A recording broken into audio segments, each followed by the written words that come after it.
नमस्कार दोस्तों, जैसा कि आप सभी मुझसे परिचित हैं और इस वीडियो लेक्चर के जो केस स्टडीज़ में आप सभी का स्वागत है दोस्तों। हम इसमें बात करेंगे दोस्तों डेमोक्रेटिक डिक्टेटरिज्म के पे कि जो लोकतांत्रिक जो तानाशाहवाद कैसे अग्रसर होता है, कैसा यह स्थापित होकर एक ऐसी संस्था इस्टाब्लिश कर देता है कि जो एक जैसे कंटेंट के आपने फुल वीडियो में लिखा पढ़ा होगा कि जो बाई लॉन्ग टर्म जो सर्व है, जिसने लंबी अवधि तक सेवा दिया है एक, और दूसरा जो मेजोरिटेरियनियन पार्टी है के जो लीडर्स हैं, जो जो मतवाद, बहुदलवाद, जो बहुसंख्यकवाद के जो लीडर्स हैं, उनके द्वारा इस तरीके के मेजोरिटेरी में आकर जो पार्लियामेंट्री मेजोरिटी हो सकता है, या जो प्रेसिडेंशियली जो अध्यक्षीय प्रणाली में प्रेसिडेंशियली मेजोरिटेरी में आकर, जो बहुसंख्यक में आकर वह अपना कैसा डिक्टेटरिज्म की ओर आगे बढ़ता है और लोकतांत्रिक मूल्य जो प्रणाली है, जो सिस्टम है, जो संवैधानिक व्यवस्था है, उससे स्वयं को आगे ले जाकर वह अपने अनुरूप और अपने अनुकूल और लोकतंत्र के लोकतांत्रिक मूल्य प्रणाली के प्रतिकूल वह शासन व्यवस्था बनाता है और उस अनुरूप आलोचकों को, जो प्रेस फ्रीडम को, जो वेलफेयरिज्म है, जो लोक लुभावन जो सुविधाएँ रहती हैं, इनसे वह अपने आप को इतर ले चलता है और वह अपने आत्ममुग्धता, आत्मशोभता और अपने जो राजनीतिक लाभ और स्वहित लाभ के लिए वह आगे बढ़ता है दोस्तों। तो पहला केस स्टडीज़ में हम इसका देखेंगे दोस्तों। तुर्की, जो पहले टर्की उसका नाम था, अब उसने अपना नाम तुर्की कर लिया है, अपना नाम बदल लिया है दोस्तों, ठीक है। यूएन में भी तुर्की कहा जाता है, तो वो टर्की पहले कहा जाता था, अब तुर्की कहते हैं। तो यहाँ के जो 12वें राष्ट्रपति है दोस्तों, रिसेप तय्यिप एर्दोगन, जो एर्दोगन के बारे में बात करेंगे किस तरीके से। तो पूर्व में दोस्तों ये लॉन्ग पीरियड वहाँ सर्व कर चुका है, अभी 12th प्रेसिडेंट है वहाँ का। पूर्व में ये 2003 से 2014 तक वहाँ के प्रधानमंत्री रहे दोस्तों, और वो इसका जो पार्टी है जस्टिस एंड डेवलपमेंट पार्टी, यहाँ से वो प्रधानमंत्री रहे। इससे भी पूर्व में वो इस्तांबुल का मेयर रहा है, जो 1994 से 1998 तक ये मेयर रह चुका है दोस्तों, अभी वहाँ के प्रेसिडेंट। तो जैसा हमने कम्युनिस्ट, देखो हमारा यह वीडियो टॉपिक डेमोक्रेटिक स्टेट में बात करेंगे, जो डेमोक्रेटिक नेशन है वहाँ पे, लेकिन एक एग्जांपल स्वरूप मैं बताता हूँ कि जो कम्युनिस्ट राष्ट्र हैं, जो क्लोज्ड इकोनॉमी राष्ट्र है, जो कम्युनिस्ट राष्ट्र है, जैसे कि रसिया में जैसे व्लादिमीर पुतिन का देखेंगे, पहले पीएम और अभी वो राष्ट्रपति। जैसे कि चाइना में देखेंगे, वहाँ के जो प्रेसिडेंट है शी जिनपिंग। जैसे नॉर्थ कोरिया में देखेंगे, वहाँ पे माओ जेडंग। तो ये कम्युनिस्ट राष्ट्र के यहाँ बात नहीं करेंगे, लेकिन वह सर्वोच्च सत्ता और सर्वोच्च शक्ति स्वयं में पाने के लिए अपनी संवैधानिक व्यवस्था में ऐसा संशोधन कर देते हैं। अगर वो प्रधानमंत्री में ज़्यादा शक्ति चाहते हैं तो वहाँ ले आएंगे, या वो राष्ट्रपति में ज़्यादा शक्ति लाएंगे तो अपने आप को उस पद में आसीन करके वहाँ ज़्यादा सर्वशक्ति दे देते हैं।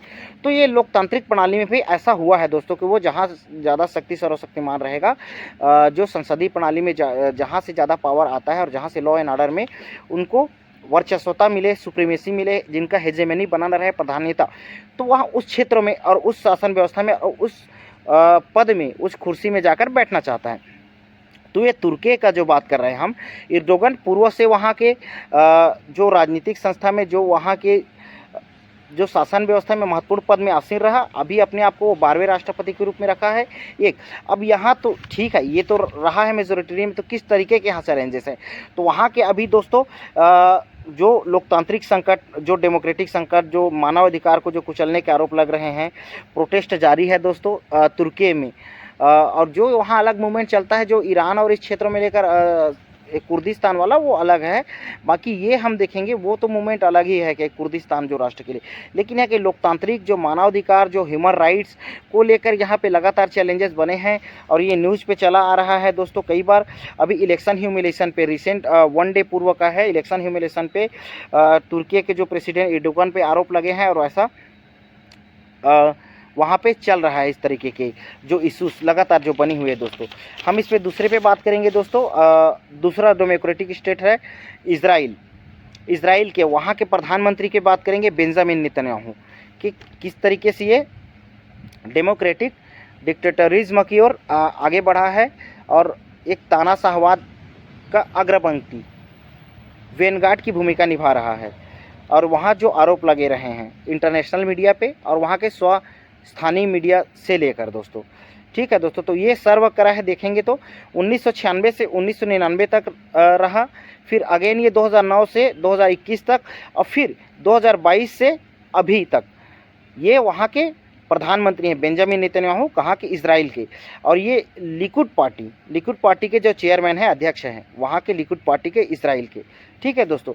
रिसेंट यहाँ पे इशू जो चल रहा है इजराइल और हमास कॉन्फ्लिक्ट पे, जो गजा पे क्राइसिस हो रहा है, जो वेस्ट बैंक पे जिस तरीके से जो गजा के जो ह्यूमन राइट्स का वायलेशन हो रहा है, जो मानवीय के नरसंहार करा जा रहा है, मानवीयता को खो दिया गया है, एक टेररिस्ट आतंकवादी को का खात्मा करने के नाम पे वहाँ पे मानव अधिकार जो तरीके के अभी जो आपने वीडियोस में, एडवर्टाइजेज में देखेंगे, ऑल ओवर वर्ल्ड पे भी इसके वॉइस इशू किए जा रहे हैं। और इनके आंतरिक राजनीति में, घरेलू राजनीति में, घरेलू लोकतंत्र में भी अब इस तरीके के मांग उठ रहे हैं। इजराइल दोस्तों जो कि यहूदी शासन, यहूदी बहुसंख्यकवाद है यहूदी का, जो कि जर्मनी से जो 1935 के बाद से जब हिटलर का शासन आता है, और वह जो आर्यन श्रेष्ठता करके जर्मनी में जब वह डिक्टेटरशिप लाता है और वहाँ पे लोकतंत्र प्रणाली में आगे आकर उस व्यवस्था से चुनकर वह संविधान को अपने रूप संशोधन करके, जो हिटलर वहाँ से यहूदियों का शोषण करता है और जर्मन श्रेष्ठता बताकर, और वहाँ से ये लोग भागकर वहाँ से माइग्रेट होकर मोलेस्ट कर जब एक इजराइल राष्ट्र बनता है और यह अपने प्रभुत्व और हेजेमनी को, अपने सैनिक शक्ति को बढ़ाता है इजराइल, और आगे आकर एक लोकतांत्रिक राष्ट्र बनता है इजराइल। लेकिन आज यह स्वयं उसी राह पर चल रहा है जहाँ से स्वयं हिटलर जैसे तानाशाह से अपना शोषण झेल चुका है, मोलेस्ट हो चुका है, होलोकास्ट झेल चुका है दोस्तों ये। तो अभी यहाँ ह्यूमन राइट्स पे बहुत से जो अदर जो यहाँ पे इश्यूज और कॉन्फ्लिक्ट जो लगातार चल रहे हैं दोस्तों। चलिए आगे बढ़ते हैं, इसमें हम तीसरे पे बात करेंगे इश्यूज पे। अल सल्वाडोर, जो अल सल्वाडोर है, जो कि दोस्तों नॉर्थ अमेरिका और जो साउथ अमेरिका है, जो लैटिन अमेरिकी देश है, यहाँ के जो बीच में जो स्ट्रिप है, बहुत से राष्ट्र हैं, जैसे कि आपका पनामा हो गया, कोस्टा रिका हो गया, निकारागुआ हो गया, और यहाँ पे फिर अल सल्वाडोर आता है, ग्वाटेमाला हो गया, होंडुरस। तो ये अल सल्वाडोर यहाँ पे है। यहाँ के जो रिसेंट के अभी जो प्रेसिडेंट है दोस्तों, 43 प्रेसिडेंट है यहाँ के, 43वें राष्ट्रपति बने हैं। नईब बुकेली बने हैं, युवा राष्ट्रपति हैं, 2019 में बने हैं दोस्तों। और इनकी जो पार्टी है 2017 में इसकी पार्टी आई है, जो कि अभी यहाँ 85% वोट शेयर, वहाँ के जो वोट का जो लोकतांत्रिक प्रणाली में 85% वोट शेयर पाकर मेजोरिटी में, जो बहुसंख्यक में, और यह पार्लियामेंट में भी, वहाँ के संसद में भी मेजोरिटी में है इसकी पार्टी। और ये इसका जो पार्टी का दोस्तों वहाँ के नाम है नुआस आडियास। 2017 में ये पार्टी वहाँ बना है, इसने बनाया है नुआस आडियास करके, नुएस आडियास। यहाँ बहुत सारे इशूज राइज हो रहे हैं दोस्तों के, मानवाधिकार को लेकर, लोकतांत्रिक मूल्य को लेकर, right to speech and expression जो फ्रीडम है और वाक अभिव्यक्ति की स्वतंत्रता को लेकर ऑल ओवर वर्ल्ड में यहाँ के इशूज उठाए जा रहे हैं। एवं यहाँ जिस तरीके से जो करप्शन, भ्रष्टाचार को लेकर एक संघर्ष, भ्रष्टाचार को खात्मा करने के नाम पर, और जो अपराध है, जो क्राइम है, इसको खात्मा करने के नाम पर जिस तरीके से कानून लाए गए, जिस तरीके से जेल में नई जेल नियम रूल लाए गए, जैसे जेल में जिस तरीके से यहाँ पे क्राइम से निपटने के नाम पर लोगों को मानव अधिकारों का शोषण किया जा रहा है। और एवं इसे देखकर अन्य लैटिन अमेरिकी देश हैं, जैसे कि इक्वाडोर है, कोलंबिया है, इस ओर बढ़ने की ओर भी सोचा जा रहा है दोस्तों, इस ओर विचार करा जा रहा है कैसे ये स्वयं को सॉफ्ट डिक्टेटर कहलवाना पसंद करते हैं दोस्तों, युवा हैं, यंग है। तो यहाँ भी लोकतांत्रिक प्रणाली में चुनकर ये आए, और इसने ऑल ओवर वर्ल्ड में अपना एक वर्चस्व था। जब इसने यूएन में पहला अपना सेल्फी लिया, और सबसे ज़्यादा शेयर करने वाला जो फोटो होगा ये कहा भी, इसका एक छोटा सा आप वीडियो क्लिप देखेंगे तो यहाँ का लिए छोटा एक वीडियो क्लिप भी देख सकते हैं दोस्तों, 1 मिनट का ये वीडियो है।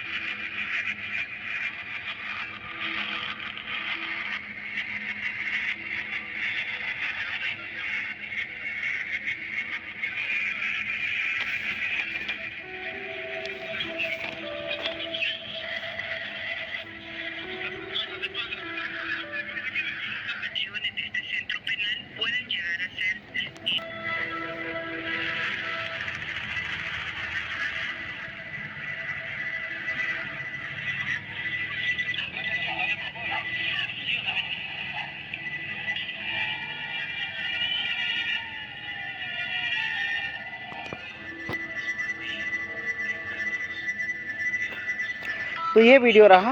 अब फोर्थ में हम देखेंगे दोस्तों, चलेंगे तो आप सभी आल्सो गेस वन हु, तो आप सभी गेस कर सकते हैं। ये इंडिया की बात है दोस्तों, हमारा भारत की बात है, लोकतांत्रिक देश इंडिया की बात है। तो यहाँ पे दोस्तों 14th जो प्राइम मिनिस्टर बने हैं इंडिया, 14 प्राइम मिनिस्टर हैं अभी इंडिया के रिसेंट 2014 से जो 2024 तक।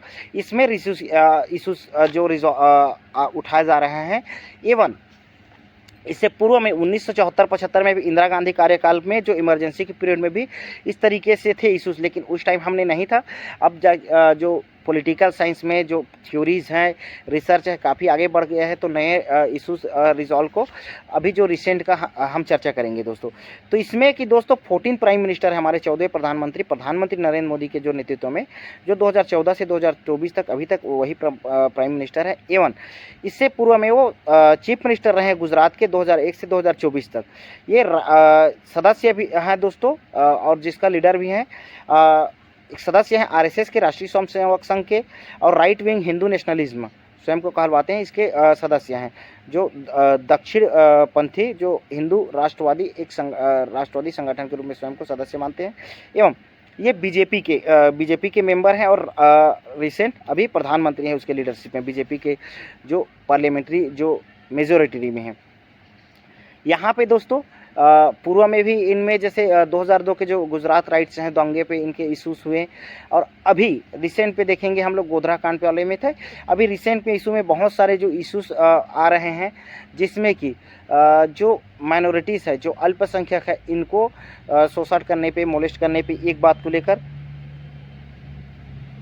एवं जो इलेक्टोरल जो ऑटोक्रेसी पे, जो अभी विकिपीडिया करेंगे तो अभी जो चुनावी निरंकुशता की और जो राष्ट्र का नाम आ गया है।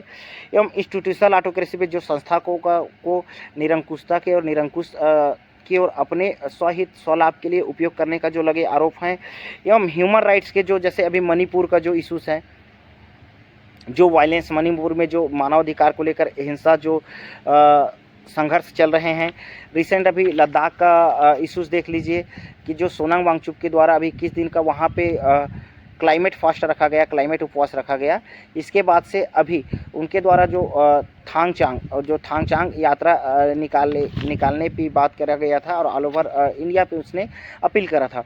तो इसको लेकर वहाँ पे धारा 144 लागू कर दी गई है दोस्तों। वहाँ पे जो मानवाधिकार है, जो ह्यूमन राइट्स है, उसको दबाने का जो लोकतांत्रिक वैल्यू है, मूल्य, इसका प्रयास किया जा रहा है। एक दूसरी बात, जो डेमोक्रेटिक और जो लोकतांत्रिक और जो संविधानिक जो कॉन्स्टिट्यूशनल क्राइसिस संकट देखा जा रहा है, मुख्य रूप से जो फेडरलिज्म को लेकर, संविधान जो संघवाद की भावना को लेकर कि रिसेंट में आपने देखेंगे कि जैसे झारखंड के मुख्यमंत्री है, उसको ईडी के द्वारा जो पीएमएलए एक्ट में गिरफ्तार करने का मामला देख लो, हेमंत सोरेन को। इसके बाद आप देखेंगे जो केंद्र शासित प्रदेश और जो दिल्ली राज्य जो केंद्र शासित प्रदेश है, दिल्ली राज्य के जो मुख्यमंत्री है अरविंद केजरीवाल, इसको भी ईडी के द्वारा जो अभी गिरफ्तार करने का इशू ले लो, पीएमएलए एक्ट के तहत अभी जो दोनों जेल में ही हैं। ठीक है दोस्तों। और फ्री एंड फेयर जो प्रेस की बात पे, फ्री एंड फेयर जो स्वतंत्र और निष्पक्ष जो प्रेस पे जो इश्यूज़ पे आप ले लीजिए। एवं अन्य इस तरीके के बहुत से इश्यूज़ है दोस्तों। जो डेमोक्रेटिक मूल्य है, जो संस्थान है, जो संगठन है, जो लीडर ऑफ अपोजिशन के द्वारा जो फ्री एंड फेयर पार्टिसिपेशन न देने पे, इलेक्शन कमीशन पे, तो बहुत सारे जो आरोप लग रहे हैं दोस्तों। तो इस तरीके से हम देखते हैं कि जो लोकतांत्रिक जो मूल्य में जो सरकारें आई थी चुनकर, लोकतांत्रिक मूल्य प्रणाली में, वो किस तरीके से अपने स्वहित लाभ, स्वार्थ लाभ के लिए एक डेमोक्रेटिक डिक्टेटरिज्म की ओर, जो लोकतांत्रिक तानाशाहवाद की ओर आगे बढ़ता है। यह आप सभी के लिए जानने के लिए नया है, लेकिन भविष्य में इस तरीके के आपको पॉलिटिकल साइंस में जो वर्ड, टर्म, और जैसे अभी इलेक्टोरल ऑटोक्रेसी टाइप से ये सारे वर्ड आपको जानने को मिलेंगे। तो हमारा प्रयास वही है कि आप पूर्व में ही इससे अवगत हो जाइए किस तरीके से लोकतांत्रिक प्रणाली में एक मेजोरिटरी में जो बहुसंख्यक वोट पाकर, शेयर पाकर, एवं जो संसदीय व्यवस्था में मेजोरिटरी में आ जाता है, बहुसंख्यक जिनका प्रभुत्व रहता है, एवं अन्य तरीके से जो कम्युनल तरीके से, जो संप्रदाय के तरीके से जो मुख्य मेजोरिटरी में होता है, वह लोकतांत्रिक प्रणाली में आने के बाद भी वह एक तानाशाहवाद की ओर चला जाता है, और वहाँ की जो जिस लोकतांत्रिक मूल्य प्रणाली से वह चुनकर आया था, उसी को सप्रेस करता है, उसी को दबाता है, और उसे विखंडित करने का प्रयास करता है, एवं काफ़ी हद तक सफल भी हो पाता है दोस्तों। ठीक है, नमस्कार दोस्तों, इतना ही इस वीडियो में आप सभी के लिए। और